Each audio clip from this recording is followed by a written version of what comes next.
La présente conférence de presse vise à faire les clarifications nécessaires à des images qui circulent sur les réseaux sociaux et faisant état de fraude lors du scrutin présidentiel de dimanche 11 avril dernier. Les images en question montrent dans un bureau de vote des agents électoraux estampillant plusieurs bulletins de vote. Dans les cas de ces images, il s'observe que les personnes en cause ont bien conscience qu'elles étaient filmées, qu'elles n'ont rien fait pour empêcher cela, ni pour cacher leur visage. Sur les images, on perçoit même la présence d'un observateur de la CEDEAO.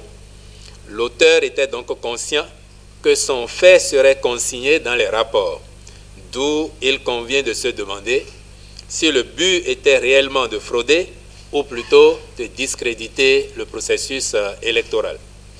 En effet, nous savons qu'après avoir échoué dans leur projet de déstabilisation du pays, puis échoué à empêcher la tenue du scrutin, certains acteurs politiques ont entrepris de le discréditer en organisant soit la défection d'agents électoraux que la Sénat a tôt fait de remplacer pour assurer la tenue du scrutin dans les localités concernées.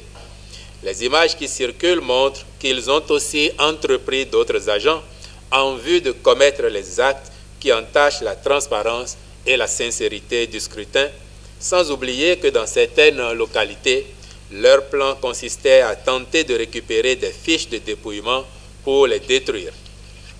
À l'évidence, tous les moyens ont donc été utilisés pour essayer de saboter le processus.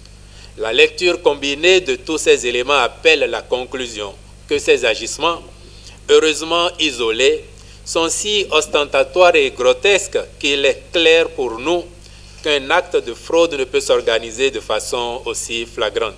Nous sommes plutôt en présence d'une opération montée de toutes pièces pour tenter de jeter du discrédit sur le processus.